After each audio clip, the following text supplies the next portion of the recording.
Welcome students. आज हम आपकी व्याकरण पुस्तक व्याकरण कुंज के पाठ 12 अविकारी शब्द पढ़ेंगे। अविकारी शब्द का दूसरे शब्दों में अव्यय भी कहा जाता है। और जैसा कि आप जानते हैं कि संज्ञा, सर्वनाम, विशेषण और क्रिया ये होते हैं विकारी शब्द। ठीक है ना, ये होते हैं विकारी शब्द।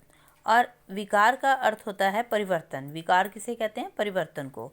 तो लिंग, वचन और कारक के कारण हमारा विकारी शब्दों में परिवर्तन होता रहता है।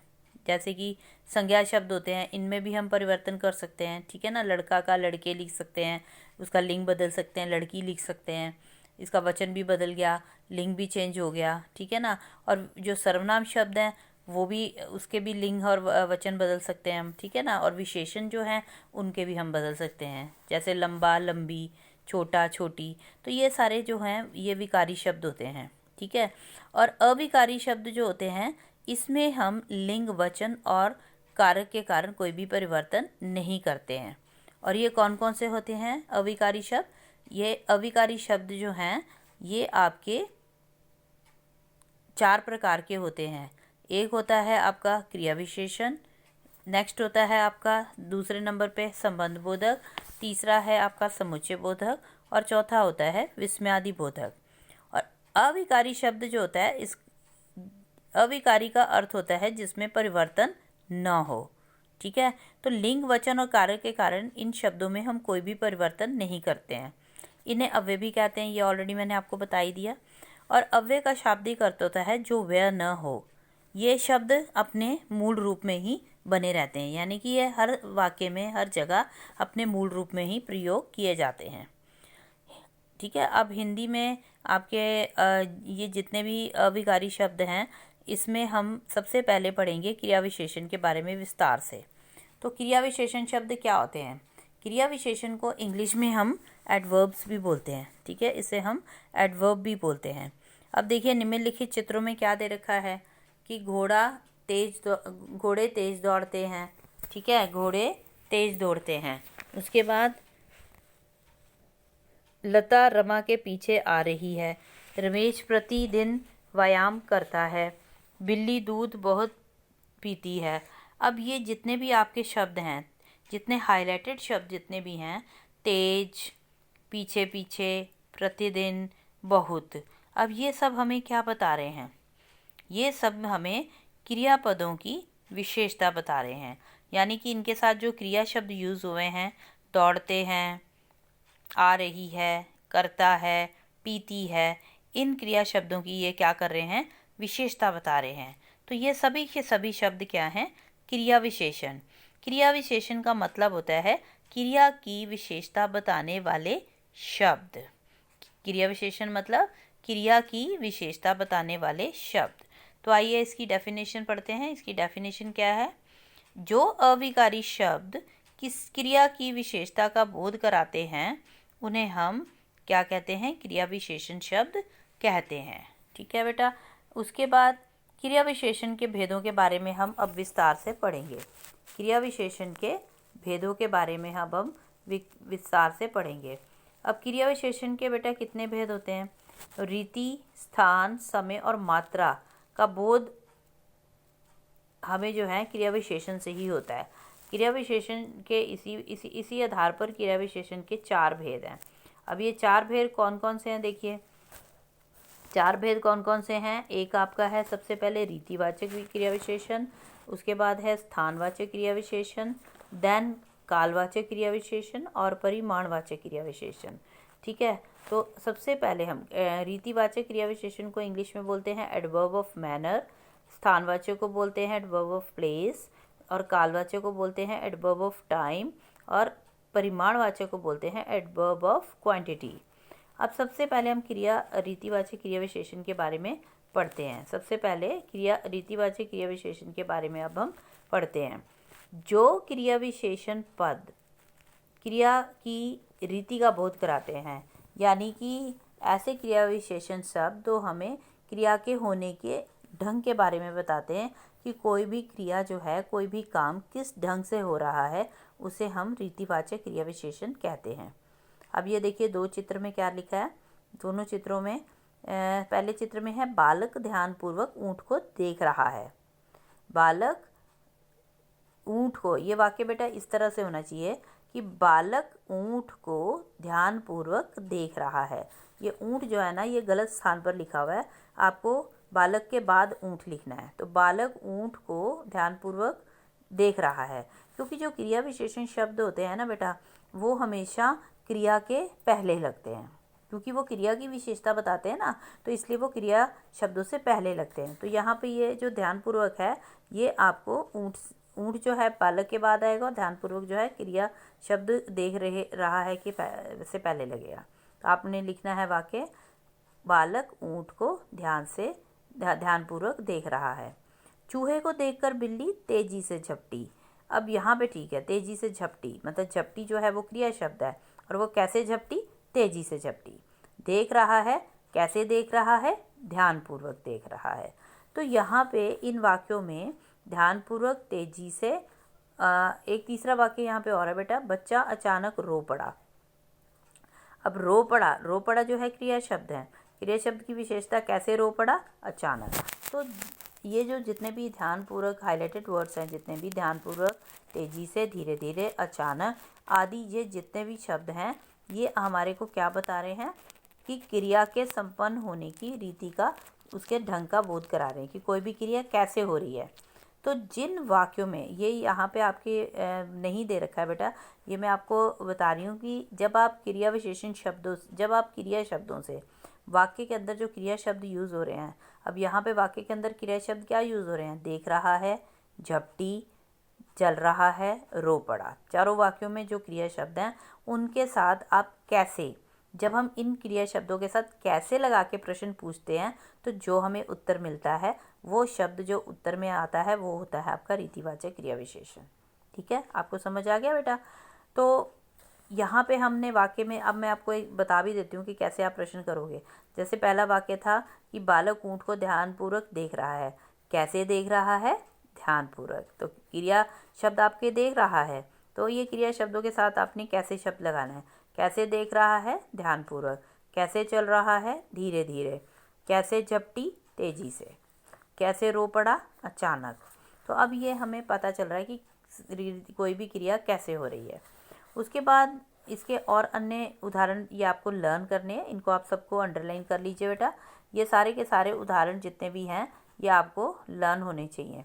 सहसा, परिश्रम पूर्वक, ज्यों त्यों, अनायास, शीघ्र, सचमुच, शायद, बिल्कुल, एकाएक, अकस्मात, सरासर, सरपट, धड़ाधड़, चुपचाप, कभी, कभी नहीं, कदापि नहीं, आदि, ये जितने भी शब्द हैं। उसके बाद देखिए नंबर 2 है स्थानपूर्वक क्रिया विशेषण। अब जो क्रिया विशेषण शब्द जो हैं, वो किसी भी क्रिया के होने के स्थान का बोध कराते हैं। बेटा ये जो डेफिनेशन है ना, ये थोड़ी सी आपकी टिपिकल सी लिखी है, तो मेरी आप डेफिनेशन को ध्यान से सुनिए कि जो क्रिया विशेषण शब्द हमें क्रिया के होने के स्थान का बोध कराते हैं, वो हमें स्थानवाचक क्रिया विशेषण कहलाते हैं। वो क्या कहलाते हैं? स्थानवाचक क्रिया विशेषण। जैसे बंदर ऊपर बैठा है, माँ भीतर गई, भीतर जाकर पढ़ो, इधर उधर खोजो। तो ये जितने भी हाईलाइटेड वर्ड्स हैं, ऊपर, भीतर, इधर उधर, भीतर, तो ये सारे क्रिया शब्दों से पहले लगे हैं। आपने देखा पीछे क्रिया शब्द कौन सा है? बैठा है, जाकर पढ़ो, खोजो, भी गई। तो इनसे पहले ये शब्द यूज़ हो रहे हैं, ऊपर, भीतर, इधर उधर, भीतर। तो ये सारे के सारे जो हैं क्रिया के स्थान का बोध करा रहे हैं कि क्रिया जो है वो कहाँ, उसका स्थान क्या है। तो ये होते हैं कि स्थानवाचक क्रिया विशेषण। जो क्रिया विशेषण शब्द हमें क्रिया के होने के स्थान का बोध कराते हैं, वे क्रिया स्थानवाचक क्रिया विशेषण होते हैं। उसके बाद बेटा ये जितने ऊपर एग्जाम्पल दे रखे हैं पेज नंबर 134 पे, ये सारे के सारे एग्जाम्पल्स जो हैं आपने लर्न करने हैं। ठीक है, भीतर, बाहर, यहाँ, वहाँ, यहाँ, कहाँ, निकट, पास, अन्यत्र, सर्वत्र, सामने, दूर, इस तरफ, उस और, आगे, पीछे, मध्य, आदि। उसके बाद नंबर 3 पे आपका है, नंबर 3 पे आपका दे रखा है कालवाचक क्रिया विशेषण। काल का मतलब क्या होता है? काल का मतलब होता है समय। तो जो क्रिया विशेषण शब्द हमें क्रिया के समय का बोध कराते हैं, यानी कि क्रिया के करने का समय क्या है, किसी भी क्रिया को करने का समय क्या है। तो जो क्रिया विशेषण पद क्रिया के होने या करने के समय का बोध कराते हैं उन्हें हम कालवाचक क्रिया विशेषण कहते हैं। फॉर एग्जाम्पल देखो, दो चित्रों में क्या वाक्य दे रखे हैं। झरना निरंतर बहता रहता है, गिलहरियाँ दिन भर खेलती रहीं, सदा सच बोलना चाहिए, हम कानपुर परसों जाएंगे। ठीक है। बेटा एक चीज़ मैं आपको और बताना चाहती थी, ये जो आपने स्थानवाचक क्रिया विशेषण करा है ना, जैसे आपने पहले वाले रीतिवाचक में आपने कैसे लगा के प्रश्न किया क्रिया शब्दों के साथ, और यहाँ पे स्थानवाचक क्रिया विशेषण में आप क्या करोगे कि इनमें जो वाक्य में क्रिया शब्द यूज़ होते हैं उन क्रिया शब्दों के साथ आपने कहाँ लगाकर प्रश्न करना है। कहाँ बैठा है, ऊपर। बंदर पेड़ ऊपर बैठा है, मतलब कहाँ बैठा है। तो जब आप कहाँ लगाकर क्रिया शब्दों के साथ प्रश्न करोगे तो आपको जो उत्तर में शब्द मिलेगा वो आपका स्थानवाचक क्रिया विशेषण होगा। इसी तरह से आपका कालवाचक क्रिया विशेषण में भी है। ठीक है। कालवाचक में आपने क्या प्रश्न लगाना है, क्या क्रिया शब्दों के साथ क्या प्रश्न लगाओगे, कहाँ नहीं, सॉरी, किस समय। ठीक है ना। झरना निरंतर बहता रहता है। ठीक है, झरना निरंतर बहता रहता है, गिलहरियाँ दिन भर खेलती हैं। ठीक है। कब खेलती हैं, इसमें आप कब लगा के प्रश्न करोगे। कब बहता रहता है, निरंतर। कब बोलना चाहिए, सदा। कब जाएंगे, परसों। कब खेलती रहती, कब खेलती रहीं, दिन भर। तो यहाँ पे आपने कब लगा के प्रश्न किया करते हैं आप लोग। निरंतर, दिन भर, सदा, परसों पदों से क्रिया के होने या करने के समय का बोध हो रहा है। तो ये कालवाचक क्रिया विशेषण शब्द हैं। उसके बाद बेटा देखिए, इसमें जितने भी और एग्जाम्पल हैं आपको, ये सारे के सारे एग्जाम्पल आपको लर्न करने हैं। रात भर, प्रातः, कभी कभी, हर समय, आजकल, अब, जब, तब, कब, आज, कल, सर्वदा, सर्वदा, सर्वदा, हमेशा, नृत्य, अभी, दोपहर, सायं, हर वर्ष, तुरंत आदि। ये सारे जो हैं कालवाचक क्रिया विशेषण के उदाहरण हैं।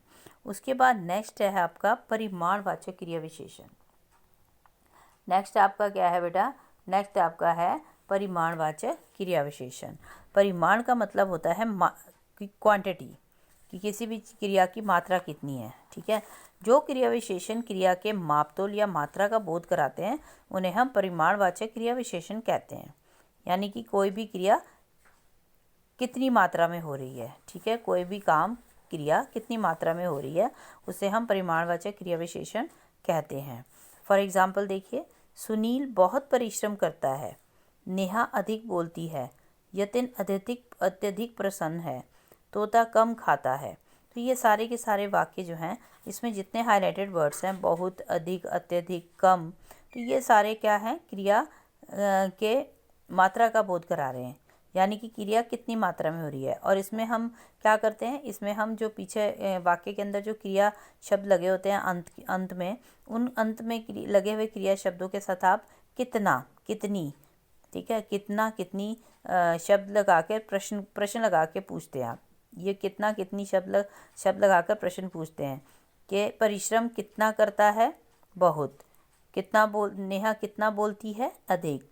यतिन कितना प्रसन्न है, अत्यधिक। तोता कितना खाता है, कम। तो ये आपने कितना और कितनी लगा के आप इसमें प्रश्न पूछते हैं और उत्तर में जो आपको आंसर मिलता है वो आपका परिमाणवाचक क्रिया विशेषण होता है। इसके बाद नेक्स्ट आपने बेटा इसके और जितने भी उदाहरण ऊपर दे रखे हैं ना, इसके सारे के सारे उदाहरण आप अंडरलाइन कर लोगे और इनको पढ़ लोगे। बहुत, कम, अधिक, अत्यधिक। ठीक है। ये सारे इसके अलावा हैं परिमाणवाचक क्रिया विशेषण के अन्य उदाहरण कौन कौन से। येलो बॉक्स में देखिए, पेज नंबर 135 पे येलो बॉक्स के अंदर बिल्कुल, उतना, जितना, सर्वथा, अति, अत्यंत, कई, तनिक, बस, इतना, पर्याप्त, खूब, निपट, थोड़ा आदि। ये सारे के सारे आपके परिमाणवाचक क्रिया विशेषण के उदाहरण हैं। उसके बाद है विशेषण एवं क्रिया विशेषण में क्या अंतर है। यानी कि आपने देखा होगा कि आपका जो बहुत, तेज, कुछ, अच्छा, सुंदर, ये शब्द जो हैं आपने देखा कि विशेषण में भी आप प्रयोग करते हो इनका और क्रिया विशेषण में भी करते हो। तो बेटा दोनों में मैं आपको एक मेन डिफरेंस बताऊंगी कि इन दोनों में डिफरेंस क्या है। देखो, जो हमारे तेज, बहुत, कुछ, कम, अच्छा, सुंदर, ये सारे जो शब्द हमारे जब ये संज्ञा की जब विशेषता बताते हैं ना, तो जब ये संज्ञा शब्दों की विशेषता बताते हैं तो ये विशेषण कहलाते हैं, और जब यही शब्द क्रिया की विशेषता बताते हैं तो वो क्रिया विशेषण कहलाते हैं। ठीक है, फॉर एग्जाम्पल देख लेते हैं हम पढ़ के एक बार। अब ये एग्जाम्पल देखो, विशेषण वाले क में क्या दे रखा है, उसकी चाल बड़ी तेज है, उसकी चाल बड़ी तेज है। तो यहाँ पे चाल जो है वो उसकी तेज, किसकी तेजी की तेज चाल किसके बारे में बताया जा रहा है, चाल के बारे में। ठीक है ना, तो चाल क्या है, भाववाचक संज्ञा है। तो ये विशेषण मतलब भाववाचक संज्ञा की विशेषता बताई जा रही है, तो यहाँ पे विशेषण के रूप में यूज़ हुआ है ये। राम के पास बहुत किताबें हैं, और यहाँ पे क्या है देखो, किताबें जो हैं उसकी विशेषता बताई जा रही है कि वो बहुत है। तो यहाँ ये संज्ञा शब्द के से पहले लगा है, बहुत शब्द जो है वो संज्ञा शब्द से पहले लगा है। तो जब ये विशेषण शब्द जो हैं जब ये संज्ञा से पहले लगते हैं तो तब ये विशेषण कहलाते हैं, और जब ये क्रिया से पहले लगते हैं तब ये क्रिया विशेषण कहलाते हैं। ठीक है, अब दूसरे वाले वाक्य भी इधर वाले वाक्य भी देख लेते हैं, क्रिया विशेषण वाले। वह तेज चलता है, तो यहाँ आपने क्या नोट किया कि चलता है क्रिया है और उससे पहले लगा है तेज वर्ड। ठीक है ना, तो इसलिए यहाँ पे ये क्रिया की विशेषता बता रहा है। राम बहुत खाता है, राम बहुत खाता है। अब यहाँ पे खाता है जो है ये है आपका क्रिया शब्द, और उससे पहले बहुत लगा है, तो इसलिए ये क्रिया विशेषण का काम कर रहा है, क्रिया की विशेषता बता रहा है। ठीक है, तो ये सारे जब आपने डिफरेंस आपके ऐसे ही हैं सारे, कि जब यही शब्द जब संज्ञा के से पहले लगते हैं तो इट मीन्स कि ये संज्ञा की विशेषता बता रहे हैं, और ये विशेषण तब ये विशेषण के रूप में यूज़ होते हैं। और जब ये क्रिया से पहले लगते हैं तो अब ये मतलब क्रिया की विशेषता बता रहे होते हैं, तो ये क्रिया विशेषण का काम करते हैं। ठीक है बेटा, उसके बाद नेक्स्ट आप देखेंगे इसकी एक्सरसाइज। इसकी एक्सरसाइज देखिए, नंबर 1 MCQ है इसकी एक्सरसाइज। नंबर 1 पे है, लिंग वचन कारक के अनुसार जिन शब्दों के रूप में परिवर्तन नहीं होता उन्हें हम क्या कहते हैं, उन्हें हम अविकारी शब्द कहते हैं। उसके बाद है नंबर 2 देखिए क्या है, निम्नलिखित में से कौन से शब्द अविकारी नहीं होते हैं। अब देखिए, क्रिया विशेषण जो है वो अविकारी है, समुच्चय बोधक अविकारी है, संबंध बोधक अविकारी है, तो विशेषण जो है वो विकारी शब्द है क्योंकि उसमें हम चेंजेस कर सकते हैं। उसके बाद नंबर 3 है आपका, निम्नलिखित में से कौन सा क्रिया विशेषण का भेद नहीं है। क्रिया विशेषण का देखो, कालवाचक भी है, स्थानवाचक भी है, रीति भी है, तो संख्यावाचक जो है ये विशेषण का भेद है। ठीक है, तो इसको हम टिक करेंगे संख्यावाचक को। उसके बाद नेक्स्ट आपका देखिए, नेक्स्ट आपका है, अचानक बारिश होने लगी। वाक्य में रेखांकित पद क्या है। अचानक जो है ये आपका रीति, मतलब कैसे बारिश कैसे होने लगी, अचानक। तो हमने कैसे लगाया ना इसमें, तो जब आप कैसे लगा के क्रिया के साथ कैसे लगा के प्रश्न पूछते हो, जो उत्तर मिलता है तो वहाँ पे आपका रीतिवाचक क्रिया विशेषण होता है। क्या होता है, रीतिवाचक क्रिया विशेषण होता है। कैसे बारिश होने लगी, अचानक। जब आपने कैसे लगा के प्रश्न किया तो जो उत्तर मिला फिर वो रीतिवाचक क्रिया विशेषण होगा। ठीक है, उसके बाद अगला है नंबर 5 पे, मोहन डैश बैठा है। मोहन डैश बैठा है, वाक्य में रिक्त स्थान के लिए प्रयुक्त क्रिया विशेषण होगा। के लिए उपयुक्त क्रिया विशेषण कौन सा है इसमें से, भीतर।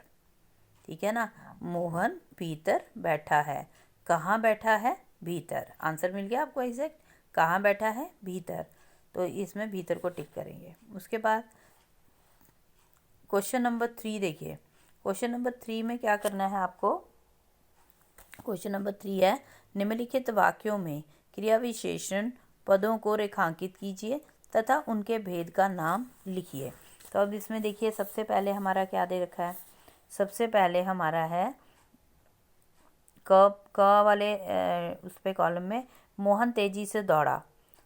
अब ना इसमें आपने वही सारे अप्लाई करने रूल्स जो मैंने प्रश्न आपको बताई है ना, इसके नियम, कि आपने रीतिवाचक में क्रिया के साथ अगर कैसे लगा के प्रश्न करके उत्तर मिल रहा है तो इट मीन्स कि वो रीतिवाचक है। अगर कहाँ लगा के उत्तर मिल रहा है तो इट मीन्स कि वो स्थानवाचक है। कब लगा के उत्तर मिल रहा है तो इट मीन्स कि वो कालवाचक है। और कितना या कितनी लगा के प्रश्न का क्रिया के साथ प्रश्न किया जा रहा है और उत्तर मिल रहा है तो आपका वो परिमाणवाचक है। तो आपने यहाँ वो रूल यहाँ पे अप्लाई करना है आपने। ठीक है, इन वाले वाक्यों में जो आपने भेद बताना है। क में है, मोहन तेजी से दौड़ा। कैसे दौड़ा, तेजी से। तो आपने कैसे लगा के प्रश्न किया, तो उत्तर मिला तेजी से। इट मीन्स रीतिवाचक क्रिया विशेषण। मैं ध्यानपूर्वक सुन रहा हूँ। कैसे सुन रहा हूँ? ध्यानपूर्वक। तो इसलिए आपका यहाँ भी रीतिवाचक क्रिया विशेषण है। वह मेरी बात चुपचाप सुन रहा है। कैसे सुन रहा है? चुपचाप। तो आपने यहाँ देखा कि ये तीनों वाक्यों में आपने कैसे लगाया क्रिया के साथ, तो उत्तर मिल रहा है। तो इसका मतलब ये सारे रीतिवाचक क्रिया विशेषण है। नंबर 4 पे, धर्म की सर्वत्र विजय होती है। धर्म की सर्वत्र विजय होती है। कहाँ विजय होती है? सर्वत्र। कहाँ विजय होती है? सर्वत्र। तो आपको उत्तर मिला कहाँ लगाकर, तो इसलिए ये स्थानवाचक है। उसके बाद नंबर 5 पे देखिए, यतीन अचानक खड़ा हो गया। कैसे खड़ा हो गया? अचानक। तो रीतिवाचक है ये। उसके बाद नंबर 6 पे देखिए, नेहा धीरे धीरे चल रही है। कैसे चल रही है? धीरे धीरे। तो आपने कैसे लगाया कि उत्तर ढूंढा, तो इसलिए आपका रीतिवाचक क्रिया विशेषण है यहाँ भी। उसके बाद क्वेश्चन नंबर 4 देखिए बेटा। क्वेश्चन नंबर 4 में आपने क्या करना है? रिक्त स्थानों की पूर्ति उचित पद से कीजिए। उचित पद से करनी है आपको, ठीक है। नंबर का है, जिन विशेषणों से क्रिया की मात्रा या उसके परिमाण का बोध होता है उसे हम परिमाणवाचक। जिन विशेषणों से क्रिया की मात्रा या उसके परिमाण का बोध होता है उन्हें हम क्या कहते हैं? परिमाणवाचक क्रिया विशेषण, ठीक है। नंबर 2, जिन अविकारी पदों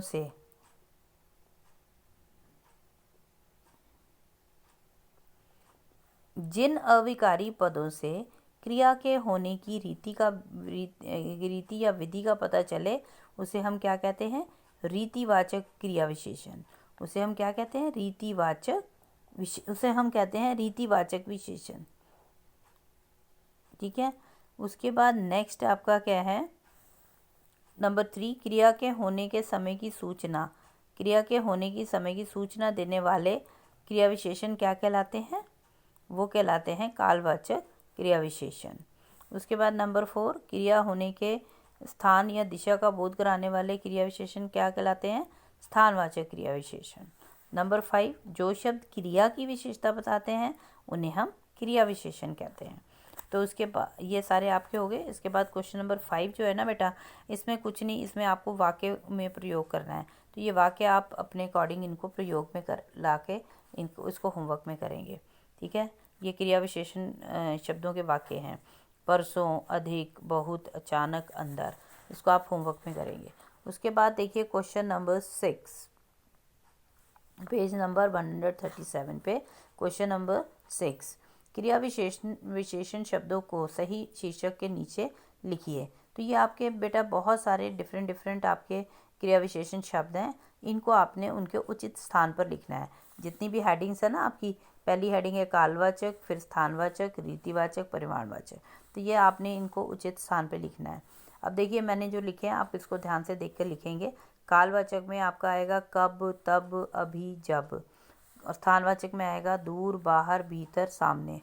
रीतिवाचक में आएगा परिश्रम पूर्वक, शायद, सचमुच, बिल्कुल, ठीक है। परिमाणवाचक में उतना, बिल्कुल, इतना, खूब, जितना। ये जो आपका बिल्कुल है ना, ये आपका रीतिवाचक में भी आता है और परिमाणवाचक में भी आता है। उसके बाद देखिए नेक्स्ट आपका टॉपिक है संबंध बोधक, यानी कि पोस्ट पोजीशन। अब इसमें बेटा आपने क्या, एक चीज़ मैं आपको इसमें छोटा सा नियम बताऊंगी कि ये संबंध बोधक जो होता है ना, इसके वर्ड्स जो होते हैं, इसके वर्ड्स भी क्रिया विशेषण शब्दों से मिलते जुलते हैं। लेकिन आपने एक चीज़ ध्यान रखनी कि जिन शब्दों के साथ आपका कारक चिन्ह लगे होते हैं, ठीक है, कारक चिन्ह जहाँ पे लगे होंगे वहाँ पे आपका क्या होगा, ये संबंध बोधक वाले शब्द होंगे, मतलब जिनके साथ आपके कारक लगे हैं। अब देखो आपने देखो सारे वाक्यों में देखो आपका कि हर जगह आपका कारक चिन्ह लगे हैं। मेरे घर के पीछे नीम का पेड़ है, आपने देखा के लगा हुआ है। राम छत के ऊपर बैठा है, देखा ऊपर आपका ऊपर शब्द जो है, पीछे शब्द है, ये आपका स्थानवाचक क्रिया विशेषण में भी लगते हैं। लेकिन अगर ये अकेले यूज़ होते हैं, खाली पीछे या ऊपर लिखा होता है, तब तो ये उसमें क्रिया विशेषण शब्दों में यूज़ होते हैं, ठीक है। और अगर इसके साथ कारक लगे होते हैं तो तब ये संबंध बोधक के रूप में यूज़ होते हैं। मेरे घर के पीछे नीम का पेड़ है, राम छत के ऊपर बैठा है, सीता जी राम के साथ वन गईं, बालिका चांद की ओर देख रही है। तो इन सभी शब्दों में आपने देखा कारक चिन्ह लगे हुए हैं। और अब इसकी एग्जैक्ट डेफिनेशन क्या है, देखो अभी हम देख लेते हैं क्या लिखा है इसके बारे में। ऊपर लिखित वाक्यों में के पीछे, के ऊपर, के साथ, की और पद संज्ञा शब्दों के साथ संबंध जोड़ रहे हैं। मतलब कि ये सारे सब शब्द जो हैं ये वाक्य में आने वाले दूसरे शब्दों के साथ इनका संबंध जोड़ रहे हैं। यदि इन पदों को वाक्य से निकाल दिया जाए तो वाक्य निरर्थक हो जाता है। वो बिना अर्थ का, निरर्थक मतलब बिना अर्थ का हो जाएगा। इन पदों का यथास्थान प्रयोग करने से वाक्य पूर्ण एवं अर्थपूर्ण हो जाता है। तो इसकी डेफिनेशन देखिए क्या लिखी है। जो अव्यय पद, पद किसको बोलते हैं, शब्द को ही। तो जो अव्यय शब्द या पद संज्ञा या, अब ये बेटा मैं आपको पद का डिफरेंस, यहाँ पे पद इसलिए लिखा हुआ है कि वैसे जो शब्द होता है ना वो इंडिपेंडेंट होता है, लेकिन जब वो वाक्य के अंदर प्रयोग कर दिया जाता है ना, किसी वाक्य को अंग बन जाता है, तो फिर उसको पद कह बोलते हैं हम लोग। ठीक है ना, होते तो सेम ही है, पद और शब्द सेम ही होते हैं, लेकिन जब वो अकेले लिखे होते हैं तो वो क्या कहलाते हैं, शब्द। और जब वो इसके साथ वाक्य के अंदर प्रयोग हो जाते हैं तो वो क्या कहलाते हैं, आपके क्या बन जाते हैं, पद। जो अव्यय पद संज्ञा या सर्वनाम का संबंध वाक्य के अन्य शब्दों के साथ जोड़ते हैं वे संबंध बोधक शब्द कहलाते हैं। वो क्या कहलाते हैं, संबंध बोधक शब्द कहलाते हैं। ठीक है बेटा, आ गया समझ आपको। अब देखिए, अब हम इसकी एक्सरसाइज नहीं, अभी पहले इसके हम नियम जानते हैं। ठीक है, ये इनके एग्जाम्पल्स को पढ़ते हैं हम पहले। अब देखिए इसकी जो आपके भेद है ना बेटा, अर्थानुसार संबंध बोधक के भेद जो हैं, ये हमको खाली इनके भेदों के बारे में हमें कुछ नहीं करना है, हमें सिर्फ इनके एग्जाम्पल्स को, उदाहरणों को पढ़ना है। ठीक है, के आगे, के पहले, के बाद, के पीछे, के पश्चात, से पहले, ये जितने भी हैं ना, कालवाचक, स्थानवाचक, दिशावाचक, साधनवाचक, विरोध सूचक, समता सूचक, हेतु सूचक, सहचर सूचक, ये जितने भी हैं ना, आपको भेद नहीं, सिर्फ इनके एग्जाम्पल्स लर्न करने हैं। ठीक है, उसके बाद देखिए विशेष में क्या लिखा है। विशेष में लिखा है कुछ संबंध बोधक अव्यय विभक्ति रहित होते हैं। अब इसका मतलब यह है कि कई, मैंने जैसे आपको बताया ना कि सभी में कारक चिन्ह लगे होते हैं, तो ये यहाँ पे ये बताया गया है कि कुछ संबंध बोधक अव्यय जो होते हैं ये जो हैं विभक्ति रहित होते हैं, इनके अंदर ये कारक चिन्ह नहीं लगे होते हैं, तथा कुछ संबंध बोधक अव्यय विभक्ति के साथ प्रयोग होते हैं। ठीक है ना, अब वो विभक्ति के बिना वाले कौन से हैं, जिसमें कारक चिन्ह नहीं होते, वो कौन से हैं। पांडव अनेक वर्षों तक जंगल में भटकते रहे। पांडव अनेक वर्षों तक जंगल में भटकते रहे। नंबर 2, मजदूर जीवन भर परिश्रम करता रहता है। मजदूर जीवन भर परिश्रम करता रहता है। धन के बिना जीवन व्यर्थ है। धन के बिना जीवन, अब यहाँ पे देखो ऊपर वाले वाक्य जो थे ना उसमें वो विभक्ति रहित थे, यानी उसमें कारक चिन्ह नहीं लगे हुए थे। ठीक है, तो कहीं कहीं पे ऐसा भी होता है कि विभक्ति चिन्ह नहीं भी लगे होते हैं। ठीक है, उसके बाद देखिए नेक्स्ट आपका टॉपिक क्या दे रखा है, संबंध बोधक और क्रिया विशेषण में अंतर। ये अंतर मैं बेटा आपको पहले ही समझा चुकी हूँ। ठीक है, ये आपको पहले स्टार्टिंग में मैंने समझा दिए, एक बार इसकी रीडिंग कर लेते हैं। कुछ अव्यय संबंध बोधक और क्रिया विशेषण दोनों ही रूपों में प्रयोग किए जाते हैं। इनकी पहचान करते समय हमें ध्यान रखना चाहिए कि जब अव्यय पदों का प्रयोग संज्ञा या सर्वनाम के साथ होता है तब वे संबंध बोधक अव्यय होते हैं, तथा वे क्रिया की विशेषता प्रकट करते हैं तब वे क्रिया विशेषण होते हैं। जब वो क्रिया की विशेषता प्रकट करते हैं तो वो क्रिया विशेषण होते हैं। जब ये वाक्य के अंदर प्रयोग होने वाले संज्ञा सर्वनाम के साथ होते हैं और उनका संबंध दूसरे उनके साथ प्रकट करते हैं तब ये अव्यय हो जाते हैं। ठीक है, तब ये संबंध बोधक अव्यय कहलाते हैं। उसके बाद देखिए इसकी एक्सरसाइज देख लेते हैं। अब हम इसकी एक्सरसाइज नंबर 3 पेज नंबर 139 पे इसकी एक्सरसाइज देखिए। इसकी एक्सरसाइज में क पे देखो, मेरा घर विद्यालय के पास है। मेरा घर विद्यालय के पास है। उसके बाद नंबर 2, धन के बिना कोई नहीं पूछता। धन के बिना कोई नहीं पूछता। नंबर 3 पे है बालक चांद की ओर देख रहा है। बालक चांद की ओर देख रहा है। बेटा ये नंबर 4 पे ना ये था, इसमें मैं लिखना भूल गई हूँ, आप इसको कंप्लीट कर लीजिए। इसमें आपको लिखना है के विपरीत। हवा के विपरीत साइकिल चलाना कठिन है। इसको आप के विपरीत कर लीजिएगा। हवा के विपरीत साइकिल चलाना कठिन है। अच्छे चरित्र के साथ ही जीवन सार्थक है। अच्छे चरित्र के साथ ही जीवन सार्थक है। बिल्ली छत के ऊपर बैठी है। बिल्ली कहाँ बैठी है? छत के ऊपर। ठीक है ना। उसके बाद क्वेश्चन नंबर 4 है, निम्नलिखित वाक्यों में रेखांकित पदों को पहचान करके दिए गए स्थान पर लिखिए कि वे संबंधबोधक अव्यय हैं या क्रिया विशेषण अव्यय हैं। ठीक है, अब आपको इसको ध्यान से देखना है। घर के आगे नीम का पेड़ है, ये तो आपको पता ही है, इसमें विभक्ति चिन्ह लगाया तो ये आपका संबंधबोधक है। घर के सामने नंबर 2 है ख पे, आगे चलो। अब ये यहाँ पे कहाँ चलो? आगे। आपने प्रश्न किया चलो के साथ, कहाँ? कहाँ चलो? आगे। तो भी क्रिया विशेषण है, स्थानवाचक क्रिया विशेषण है ये। ठीक है। उसके बाद नंबर ग है, घर के सामने मेला लगा है। ठीक है, तो के सामने, अब इसमें क्या है? के सामने है, विभक्ति चिन्ह तो संबंधबोधक है ये। उसके बाद घ है, घ पे है सामने देखकर चलो। ठीक है, सामने देखकर चलो, यहाँ पे ये अकेला यूज हो रहा है सामने, तो इसलिए क्रिया विशेषण है ये। उसके बाद नंबर 5 है, मोहन अंदर आ जाओ। यहाँ पे क्या है? अंदर आ जाओ, क्रिया विशेषण है ये, है ना। उसके बाद देखिए, जहाँ पे बेटा ये विभक्ति चिन्ह के साथ होते हैं वहाँ पे ये संबंधबोधक के रूप में होते हैं। जहाँ विभक्ति चिन्ह के बिना लिखे होते हैं तो वहाँ क्रिया विशेषण के रूप में होते हैं। तो बस आपको ये डिफरेंस रखना है। घर के अंदर कोई बैठा है, संबंधबोधक।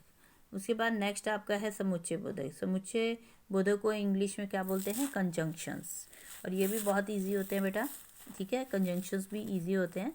और इसमें देखो वाक्य में क्या है? सोम और रहीम पढ़ रहे हैं।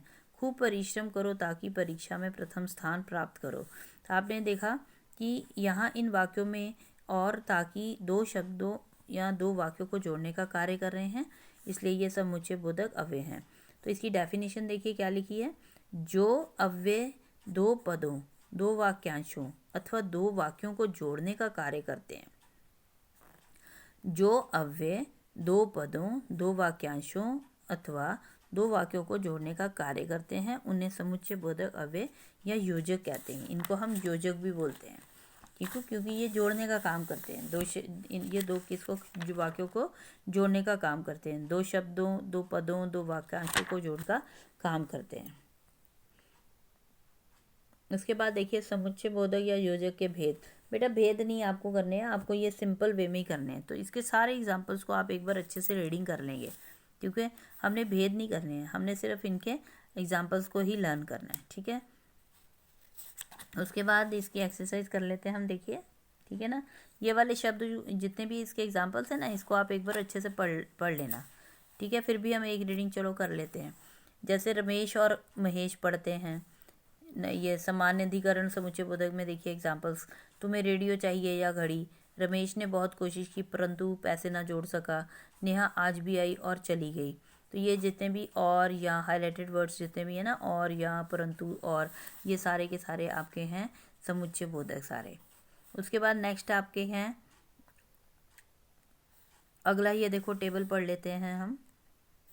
और, तथा, जो कि, अर्थात, या, अथवा, वा, चाहे, कि, ये बीच वाला कॉलम पढ़ रही हूँ मैं, समुच्चय बोधक वाला। ठीक है ना, ये बॉक्स में। उसके बाद किंतु, बल्कि, पर, परंतु, लेकिन, अपितु, नहीं तो, अन्यथा, इसलिए, अतः, ताकि। ठीक है, नहीं तो, अन्यथा, इसलिए, अतः, ताकि।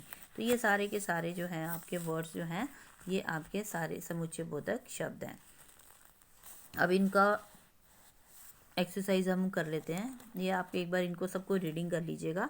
अब हम इसकी पेज नंबर 141 पे जो इसकी एक्सरसाइज दे रखी है उसको हम एक बार अच्छे से करके देखते हैं। ठीक है, तो उससे आपकी प्रैक्टिस हो जाएगी सारी। क्वेश्चन नंबर 3 देखिए। इसका निम्नलिखित वाक्यों में से समुच्चय बोधक छांटिए और उनके प्रकार भी बताइए। क पे दे रखा है, मोहन और सोहन जा रहे हैं। मोहन और सोहन जा रहे हैं। ये इसमें मैंने बेटा अंडरलाइन नहीं किया है, इसमें आपको और को अंडरलाइन करना है। ख में बड़े जोरों की आंधी चल रही है, मानो तूफान आ गया हो। तो इसमें आपको मानो शब्द को अंडरलाइन करना है। मानो आपका समुच्चय बोधक शब्द है। उसके बाद नेक्स्ट पेज पे देखिए 142 पेज पे, अगर परिश्रम करोगे तो सफल हो जाओगे। इसमें आपका है तो। नंबर 4 पे है सावधानी से स्कूटर चलाना अन्यथा गिर पड़ोगे। अन्यथा का मतलब होता है नहीं तो अन्यथा को अंडरलाइन करिए। हम सब तैयार हो चुके हैं लेकिन वह अभी तक सो रहा है। लेकिन अंडरलाइन करेंगे, लेकिन समुच्चय बोधक है। उसके बाद नंबर 6, तुम्हें ज़्यादा चटपटी चीज़ें नहीं खानी चाहिए क्योंकि तुम्हें डॉक्टर ने मना किया है। क्योंकि जो है समुच्चय बोधक है। उसके बाद नेक्स्ट आप देखिए क्या है, क्वेश्चन नंबर 4, सही समुच्चय बोधक लगाकर रिक्त स्थान पूरा करिए। या आपके ऑप्शन में 2 आपके समुच्चय बोधक है, उनमें से जो उचित है उसको आपको बीच में फिल करना है। क पे देखो, बच्चे कमज़ोर थे इसलिए बीमार पड़ गए। सीता तथा गीता दोनों बहनें हैं। नंबर 3, मैंने सोहन से पुस्तक मांगी पर उसने मना कर दिया। नंबर 4, सभी जानते हैं कि पृथ्वी सूर्य का चक्कर लगाती है। नंबर 5, वह जल्दी चला गया ताकि बस पकड़ सके। उसके बाद देखिए विस्मयादिबोधक। विस्मयादिबोधक वाले शब्द देखो, निम्नलिखित वाक्यों को ध्यान से पढ़िए। निम्नलिखित वाक्यों को ध्यान से पढ़िए। आहा कितना सुंदर दृश्य है। हाय यह क्या हो गया। छी छी कितनी गंदगी है। उफ अभी तक गर्मी पड़ रही है। खैर आप मिले तो सही। वाह क्या छक्का मारा। तो ये जितने भी आपके ये शब्द हैं, आहा, हाय, छी छी, उफ, खैर, वाह, ये सारे विस्मयादिबोधक हैं। इनको इंग्लिश में हम इंटरजेक्शन बोलते हैं। इसकी डेफिनेशन क्या है बेटा, जो अविकारी शब्द, इसकी डेफिनेशन देख लीजिए एक बार। जो अविकारी शब्द वक्ता के हर्ष, मतलब जिनसे हमें हर्ष, शोक, विस्मय आदि मनोभावनाओं का पता चलता है, मनोभावों का पता चलता है, वो विस्मयादिबोधक शब्द कहलाते हैं। इन्हें द्योतक भी कहते हैं। इन्हें क्या बोलते हैं, द्योतक भी बोलते हैं। अब इसमें भी वही सेम, इसमें आपके भेदों को नहीं पढ़ना है, सिर्फ आपने इनके जितने भी उदाहरण हैं उनको आपको अच्छे से लर्न कर लेना है, ठीक है। जो दूसरी साइड वाले कॉलम है ना, सेकंड साइड वाले, ओहो है, ओहो है, ओहो, आहा, वहा, ओहो, धिक, शी, धत, हट, हाय, आहा, त्राही, हाय हाय, धन्य, शाबाश, साधु साधु, बाप रे, साधु साधु, बाप रे, हाय राम, हाँ हाँ, अच्छा, जी हाँ, बहुत अच्छा, धत, चुप, सावधान, खबरदार, होशियार। ये सारे के सारे अपने एग्जाम्पल्स को लर्न कर लेना है, इनको पढ़ लेना अच्छे से। उसके बाद इसकी एक्सरसाइज देख लीजिए। नंबर 1 क्वेश्चन नंबर 1 पे है क पार्ट में, ओह यह क्या हो गया। ओहो यह क्या हो गया। ओहो ये क्या हो गया। ख पे है, अरे तुम तो पीछे ही पड़ गए। उसके बाद नंबर 3 पे, वाह तुमने तो कमाल कर दिया। घ पे, शाबाश इस तरह अच्छे अच्छे काम करते रहो। उसके बाद ड पे है, खबरदार जो एक कदम भी आगे बढ़ाया। नंबर 6, हाय राम हमारी रक्षा करो। हाय राम हमारी रक्षा करो। नंबर 7, हाय इतना गहरा का नाला।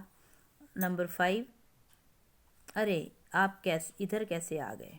उसके बाद क्वेश्चन नंबर 2 में क्या करना है, देखो क्वेश्चन नंबर 2 में ना बेटा, निम्नलिखित वाक्यों में विस्मयादिबोधक पदों को रेखांकित करना है, सिर्फ रेखांकित करना है। आपने उनमें से उनके भेदों को नहीं बताना, ना ही उनको उनके मनोभावों को बताना है आपने। तो इसमें आपने खाली अंडरलाइन करना है। नंबर क में आपको शाबाश को अंडरलाइन करना है।